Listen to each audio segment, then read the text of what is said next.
Hello, this is Linda Vettrus-Nichols, and do I have an amazing person to introduce to you, Suzanne Jabour. Welcome, Suzanne.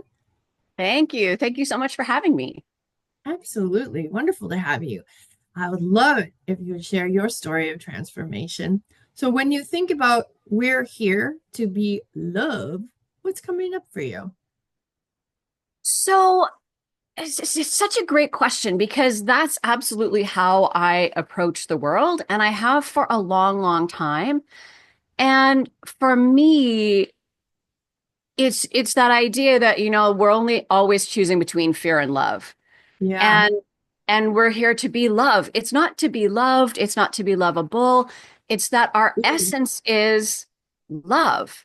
yeah, And we feel that when we're doing something we love. Like I think about, hobbies I had as a kid. I did tons of dance and theater oh, and you did? singing and Dance stuff. Yeah, theater, that's what I theater did. in college. You know, yeah, amazing. And so it's that kind of feeling when you can just feel that connectedness with other people, that sense of community, that you're doing something together that's making a difference. And we get that, often in our, if we're really lucky, we get it in our paid job, we get it in our volunteer work, we get it in our friend groups. And it's that sense that what we're here to be is love. Yeah, That's and I the feel core of that it in all. I feel that in your authentic energy. It's like, oh, she's my tribe. Mm, It's so, yeah, it doesn't matter what else has happened in our lives or even what's going on today. It's just so easy to connect with you and feel love. And it's easy to connect with you at that soul level. It's mm. really special. So thank you for That's a beautiful that. compliment. Thank you so much. You're welcome. Yeah, and I think that's how we can feel people that we connect with and that we don't. Like we have that innate sense of like, that person is like we're similar, we're on a similar path. That person not so much. Maybe they're still lovely, but just not on the same path as us. And then the people who are like, oh no, they're just full on in fear. And so all I can do is send them love and wish them well Yeah. and carry on my path, right? Yeah. I always But say it it's like a is, target, and the rings of a target, right? And so there's yeah, you in the center, and then that next ring, okay, who's there? And then the next ring, who's there and who's there? And people put themselves into those rings. You don't yeah. necessarily just go, okay, I'm putting you here. It's just like, yeah, okay, there you are. I see you in that ring and or that ring. It's interesting. Yeah, and I think those rings change. They change throughout the course of our life. People kind of come into the inner circle and leave the inner circle. Yeah. And I think especially when you have big losses and big hard things happen in your life, like I've had in mine and you've probably had in yours, the people who you thought were in that inner circle don't necessarily show up the way that you expect. And when I kind of look back on how my circles have changed, it always is the people who are just able to show up as love, not with any answers, not with any suggestions, not with the best ideas. It's the people who were able to show up as love Nice. that kind of either sort of earned their way in, if that makes sense. Not that it's that judgy, that's very sort of egocentric language, but that kind of like merged, kind of brought themselves closer, or as you say, like it's also where people are self-selecting all the time, right? Brought themselves closer, or stepped themselves away because they were scared. Good point. I love it. So, what was it like for you growing up? Yeah. Yeah. Well, huh. I had an amazing childhood and upbringing. I'm adopted, and so I'm the middle child of two natural born kids to my Oh, parents. wow. Yeah, which created a whole interesting dynamic. I've always known I was Yeah. adopted. I don't remember my parents telling me that, and I have immense gratitude. And you know what?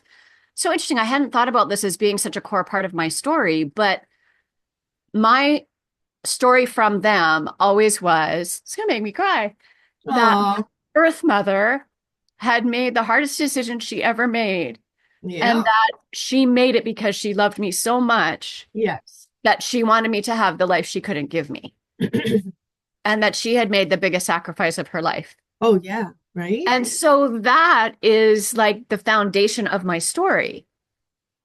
that, they chose me and she, released me all because of love. Yeah. Now, was that the story you told yourself, or did you have the facts for it? Or I mean, that's the story that my raising parent, like, so I call them my raising parents and my birth parents. yeah, Um, and I used to talk about that as a little kid. And I would say I was lucky I had two moms. I had a birthing mom and a raising mom. yeah, extra special. Yeah, I was extra special. So Right. that was like the underpinning of my story of Okay. myself that I've been told by my parents Yeah. Okay. and then took on. And then I was fortunate enough to find my birth mother. Uh, Wow. in spring of 2020. And so she, of course, also felt immense gratitude to my parents that had been my story because there was no baggage for Yeah. me with my birth family. Nice. Yeah. So yeah, but I Oh. hadn't actually thought about that as such a like underpinning of my identity was Mm. that from the very beginning, it was about love. Mm. My aunt gave up a child and she never told her three daughters about it. And then she went through a midlife crisis and reached out and searched and Yeah. found her. And that's exactly the story that her daughter that she had given up had been given by her adoptive parents. And she Yeah. was so grateful for that. Yeah. And all of a sudden, Jeannie came into her family and her girls were very accepting and like relieved for her and had Mhm. compassion that she had, held that back for all those years. Yeah. Mm. Yeah. It's really, especially like I was born in 67 and I'm in Canada. So, but wasn't much difference in the States. It was still a very conservative time. And Oh so, yeah. the registry, Yeah. now we think of adoption as being so open and often people stay in contact and, even have visits and, there's all kinds of different versions of adoption now. But back then it was very shame filled and Yep. very Yeah. closed and I get private. that Like, one. yeah, it was Yeah. like a secret thing. My mom Well, went away. She didn't even have me where she lived. She came to yeah. Vancouver. Well, when my aunt was pregnant, my mom was pregnant and I just had my Mm, brother. So she's like, we probably shouldn't come over anymore until I'll have the baby yeah. and do all your thing because Linda's gonna figure it out. Yeah. Your tummy is getting big and she knows what that means. That's right. Oh, that's so interesting. Yeah, the Right? isolation was really so painful Yeah. and so unnecessary, but such a Yes. part Yeah. of that Yeah. conservative time, right? Did you ever see Call the Midwife?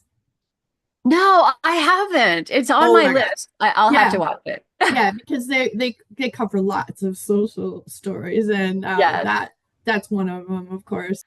I mean, I think for me, what's amazing about both of those adoption stories is there's so many that are not that. I grew up with friends that were adopted and that had not been what they were told.